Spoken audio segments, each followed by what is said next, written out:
मी आदेश बांदेकर आपणा सगळ्यांचं मनापासून स्वागत करतो. आपणा सर्वांना माहीतच आहे की यापूर्वीच्या भागात आपण आमच्या वहिनींना भेटलो होतो, गप्पा मारल्या होत्या. प्रज्ञा प्रवीण ढवणे, तेव्हा सरांच्या पाठीमागे खंबीरपणे साथ देणारी ही माऊली, त्या माऊलीला आज आपण बोलतं करणार आहोत आणि या गप्पा पुन्हा सुरू करणार आहोत. या संपूर्ण कुटुंबाला मनापासून शुभेच्छा. नमस्कार. नमस्कार. नमस्कार. नमस्कार. तुम्ही सांगा ना, घरात खरंच हे तुम्हाला किचन मध्ये कधी मदत करतात कामाला वगैरे काही? हो, बऱ्याचदा करतात. काही वेळेस मला सांगायला होतं, प्लीज तुम्ही जरा बाहेर थांबा हो. बाहेर थांबा, घराच्या बाहेर नाही. ओट्याशी काही वेळेस मला सांगायला लागतात आणि काही करायचं असतं ना, ते काय करतात, काही पदार्थ वगैरे करतात, पण त्यानंतरचं काम मला एवढं वाढवून ठेवतात. त्यामुळे असं आलेले बरे. पण ते करतात. आता मी ऑफिसला पण जायचे ना, सूप किंवा पोहे किंवा असं त्यांना जे आवडेल, सोपं असेल, त्यांना आवडतात जे पदार्थ, ते करून ठेवायचे. बाबा एकदम उत्तम शेफ आहेत. म्हणजे आम्हाला कधी कंटाळा आला की बाबा आई बास रोज वरण खाऊन, तिचे वरणाचे एक वेगळे 151 प्रकार आहेत. आता मला 52 पासून सुरुवात करावी लागेल. तर हा, म्हणजे रोज एक वेगळ्या वरणाचा प्रकार असतो. मग तो आम्हाला अगदीच कंटाळा आला की म्हटलं बाबा आता तुम्ही हातात घ्या काहीतरी.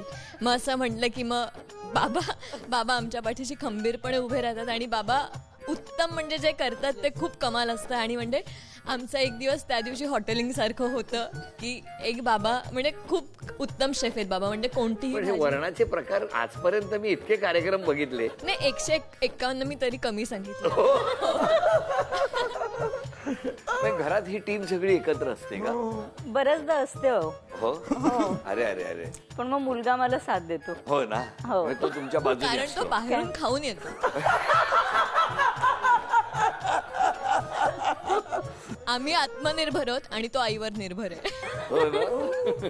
तुमच्याबद्दल घरातले काय म्हणतात ते आता आपण ऐकणार आहोत. वहिनीबद्दल सांग. तिचा आज 30 वर्षानंतर तिच्याबद्दल काय म्हणाल, कशी खंबीर साथ दिली दादाला? तेव्हाचा जो आनंद आहे तो आजही मला तसाच आनंद आहे आणि तो टिकून आहे. कारण आई वडील असताना माहेर पण असतं, पण आई वडील गेल्यावर भाऊ तो असतोच बरोबर, पण त्याच्यापेक्षाही जेव्हा वहिनी प्रेम लावते आणि वहिनी करता जावं असं वाटतं. भाऊ काय म्हणतो, आत्ता मी हा प्रसंग आहे म्हणून सांगत नाही, पण नुसतं वडील भाऊ म्हणण्याकरता नाही आहे, हा खरंच वडील भाऊ आहे. आणि आजही माझ्या मागे तो आणि त्याच्याबरोबर सावलीसारखी ती माझ्या बरोबर आहेत. स्वभावाला वहिनी खूप चांगले आहेत, प्रश्नच नाही. कधी मला असं कधी वाटलं नाही की मी घरामध्ये एक जावई म्हणून आलो आहे किंवा असं काही नाही. अगदी छोटा धीर असावा किंवा छोटा भाऊ असावा, याप्रमाणेच प्रत्येक वेळेस वहिनींकडनं मला हे मिळालेलं आहे. ताईबद्दल सांगायचं तर ताई खरंच ताई आहे. भरपूर तिने कष्ट केलेत आणि खरं सांगायचं तर खूप हळवी आहे ती. जरा कोणी काही बोललं की टचकन डोळ्यात पाणी, खूप दिवसांनी भेटलं किंवा काही असू देत. आणि ताईगिरी अशी कधीच नाही तिने, अशी मायाळू पण तेवढीच आहे. आणि भाऊजींबद्दल म्हणजे एक अष्टपैलू व्यक्तिमत्व आहे. ताई खूप प्रेमळ आहे आणि मी लहान असल्यामुळे माझे खूप लाड झालेले आहेत ताईकडून. केली ते कळलं आम्हाला. नाही, कामही तसे केली आहेत मी, पण ताईकडून जास्ती लाड झालेले आहेत माझे. म्हणजे मोठी असल्यामुळे आणि मी लहान असल्यामुळे. खूप छान आहे ताईचा स्वभाव. हे भाऊजींबद्दल सांगायचं तर त्यांच्याशी बोलताना अजूनही एक आदरयुक्त भीती वाटते. म्हणजे जशी त्यांना वहिनींची वाटते तशी. अगदी तशी नाही, पण म्हणजे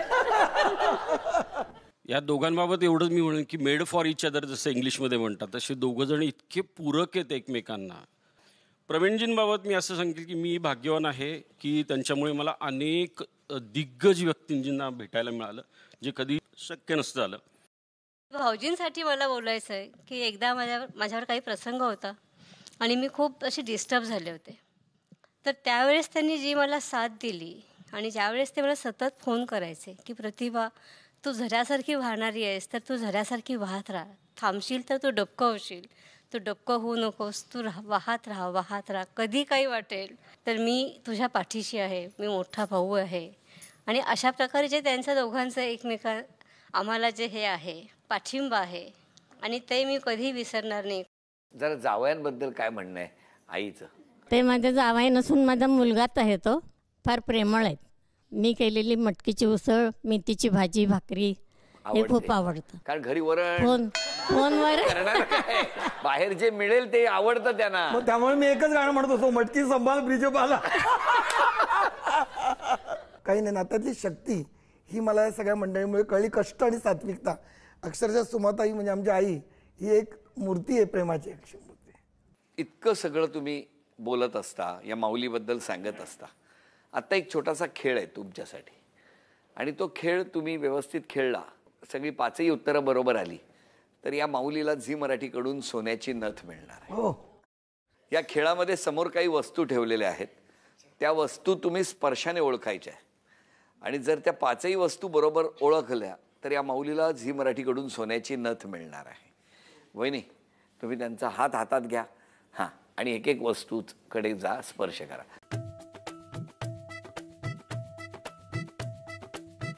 शिस्पे दिसल्यासारखं वाटतं मला. अभिनंदन. चला, दुसरी वस्तू. हा दुर्मिळ झालाय हल्ली. हो, खोटं आहे का? बरोबर. अरे हे तर काय, माझं काय म्हणतात त्याला, नित्याचं साधन आहे. अनेक कागद जेव्हा एकत्र करायचे असतात तेव्हा मी स्टेपलर वापरतो.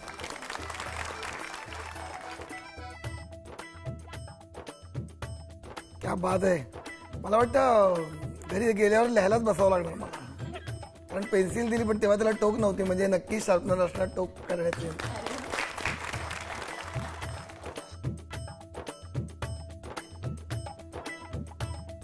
आधी मी पाहून घेतलं, म्हटलं याला काटे असतील तर कदाचित कवी अस्ताव्यस्त करून कंगवा आहे की काय, पण नाही, ओळखायची पट्टी आहे. छान, अभिनंदन. झी मराठीकडून सोन्याची नथ तुम्हाला मिळाली. हो. सांग दोघांबद्दल आता तू. नाही, आम्ही म्हणजे चौघं घरामध्ये असलो, आई बाबा मी दादा, आम्ही एक टीम आहोत अख्खी. म्हणजे की दादा आणि आई आणि मी आणि बाबा. बाबा म्हणजे सगळं काही आहेत, म्हणजे फ्रेंड, गाईड, फिलॉसॉफर, सगळं. म्हणजे खूप धमाल असते घरामध्ये, की अगदी आम्ही म्हणजे घरामध्ये सगळे चौघंजण एकत्र जेवायला बसण्याचा आमचा आग्रह असतो. आणि मग संध्याकाळी सगळे दिवसभर काय घडलं, किंवा बाबांना एखादा फोन आला, कोणताही असू दे, म्हणजे कोणाचाही फोन असू दे, की काय त्यांच्याबरोबर काय घटना घडली किंवा काय बोलणं झालं, अगदी छोट्यातल्या छोट्या गोष्टी बाबा आम्हाला सांगतात. त्यांचं प्रत्येक गोष्टीत आम्हाला इतकं महत्त्व देणं, किंवा आम्हाला प्रत्येक त्यांच्या कोणत्याही गोष्टीमध्ये इतकं इन्व्हॉल्व्ह करून घेणं, हे म्हणजे खरंच खूप छान वाटतं आणि खूप भाग्यवान समजतो ह्या बाबतीत. आणि तेवढंच आईचंही आहे, की म्हणजे आई एक मैत्रीण, खूप छान मैत्रीण आहे, आई आहे, ती पण बरोबर त्यावेळेस सल्ले देते. पण एखादी गोष्ट जर सांगायची असेल तर आधी आईला सांगणं जास्त सोयीचं वाटतं की बाबांना सांगणं?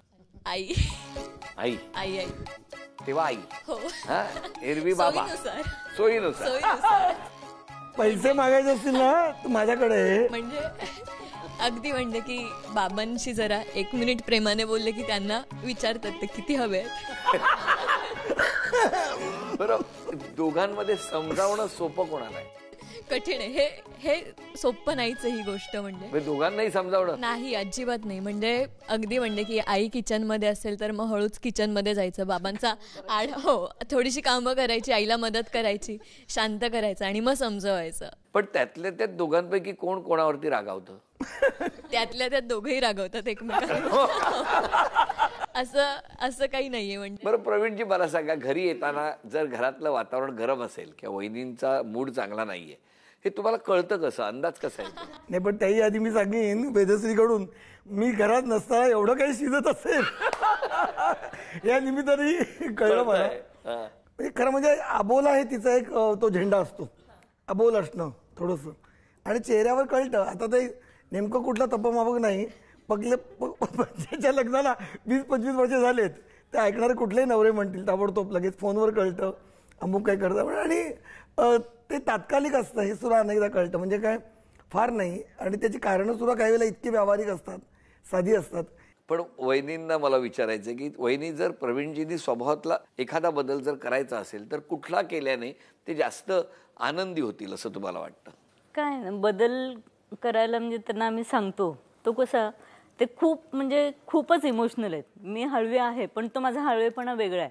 पण ह्यांचं इमोशनल म्हणजे अगदी बारीक सारीक गोष्टी, ते एवढं, अगदी विद्यार्थी असेल किंवा अगदी दिग्गज व्यक्ती असेल, ते तेवढ्याच प्रेमाने, तेवढ्याच आसोशीने, तेवढ्याच तळमळीने, कळकळीने सगळ्यांना सांगत असतात ते एखादी गोष्ट. पण त्यातून जर का काही त्यांना पटलं नाही किंवा काय, किंवा समोरच्यांनी गृहीत धरलं असं, त्यामुळे त्यांना म्हटलं की हां खूप डिस्टर्ब होतात, इमोशनल डिस्टर्बन्स आहे तो त्यांनी खूप कमी करावा.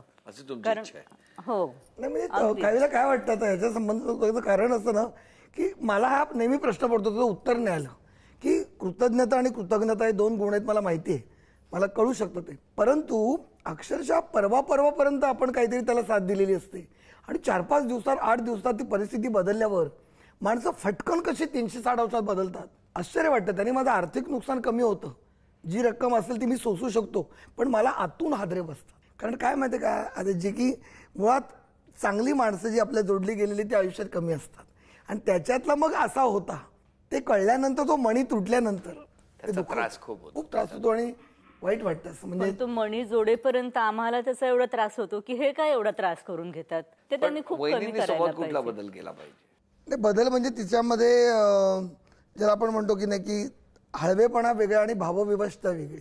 भावविवश ती अधिक काय केलं होते. हळवा तुझा पिंड आहे तो तशी संवेदना जप, परंतु समोरच्या माणसाला असं जिंकू देऊ नकोस की तुला दुखावलंय. या गप्पा सुरू असताना एक आनंदाचा क्षण आहे. तुम्हाला काही फोटो दाखवणार आहोत, ते तुम्ही अचूक ओळखले तर या माऊलीला झी मराठीकडून तन्मणी बक्षीस म्हणून मिळणार आहे. हां, त्यामुळे बघा, गौरव या माऊलीचा होतो आहे. हां, आणि कदाचित आज असा ठरावही होईल की 151 हा शुभ आकडा असल्यामुळे इथून पुढे वरण बंद. आणि गंमत म्हणजे तुमच्या हातात आहे सगळं. आणि विशेष म्हणजे जेव्हा तिला नोकरी लागली आणि पहिला पगार आला, बायका नवऱ्यांना काय काय भेटी देतात ना, परफ्यूम देतं, कोण देतं. आता तन्मणीचा विषय निघाला म्हणजे मी एवढं करतो तर काय नथ मिळते किंवा आणखीन मणी. तिने मला चक्क कमरेचा पट्टा दिला. पहिली भेट आयुष्यातली. मी ठरवलं होतं आज सांगायचं म्हटलं, तो पट्टा अजूनही जागा आहे.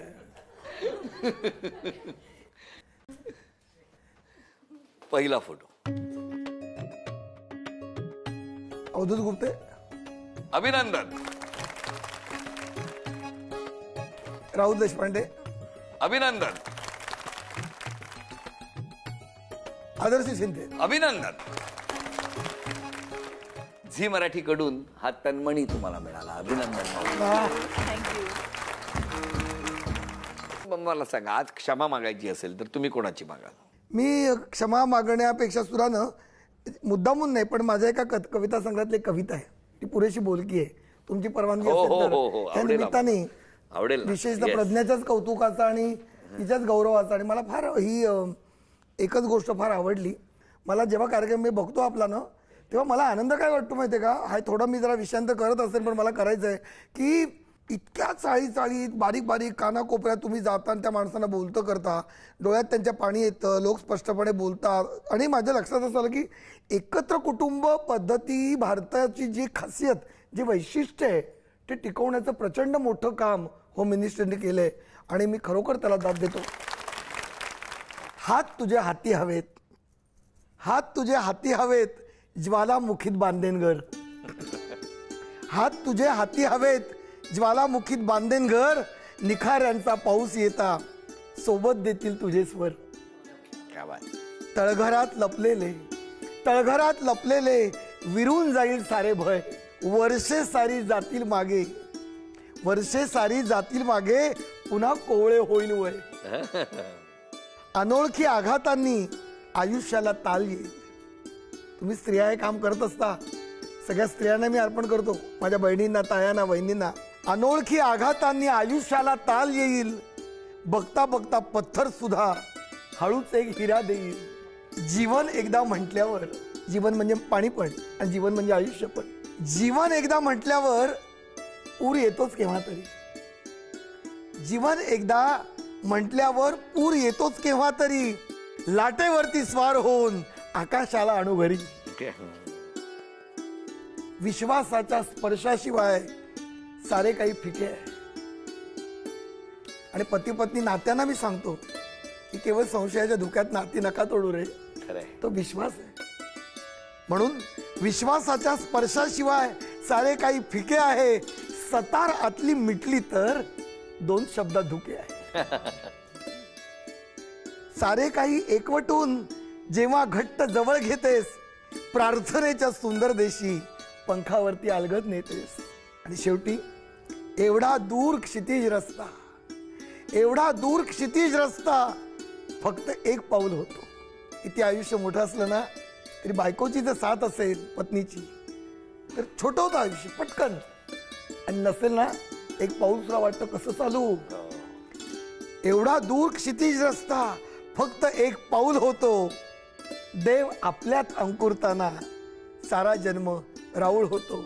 सारा अरे जन्म वा वा राऊळ वा, होतो. क्या बात. या कवितेत काय मस्त बघा ना, आपल्या भावना त्यांनी मांडत असताना तुमच्या प्रती असलेल्या भावना तर त्यांनी व्यक्त केल्याच, पण जिथे जिथे संसार आणि जिथे जिथे दोघेही कुटुंबासाठी झटत आहेत, एकत्र राहत आहेत, गुण्या गोविंदाने सगळे नांदत आहेत, त्यांच्या सुद्धा भावना या कवितेतून व्यक्त केल्या. किती छान. पण असं कधी झालंय का हो की बाबा ह्यांनी एखादी वेळ दिली आहे तुम्हाला आणि तुम्हाला कुठेतरी भेटायला बोलवलंय आणि पोहोचलेच नाहीत, असं कधी झालंय? वेळेच्या बाबतीत एकदम पंक्च्युअल आहेत. आता आमचं आता सुद्धा बाहेर कुठे जायचं असेल पहिल्यापासून आहे, त्याने जर का वेळ दिली असेल 5ला आपण निघायचं, 5ला हे निघतील चप्पल, मी खाली जाऊन थांबतोय, बस फिनिश. आमच्या आधीच म्हणजे त्यांच्यावरून नसेल झालं तरी पटकन आवरतात आणि आमच्या आधी बाहेर पडतात. कारण त्यांनी वेळ ठरवलेली असते. मी पहिले जायचं ठरवलं, मी पहिले जाणार. आता वहिनींचा सन्मान होणार आहे. या दवणे कुटुंबातल्या या स्त्री शक्तीचा, या माऊलीचा सन्मान होत असताना आम्हाला सगळ्यांना आनंद प्रचंड झालेला आहे. तेव्हा आता झी मराठीकडून सन्मान प्रज्ञा वहिनींचा.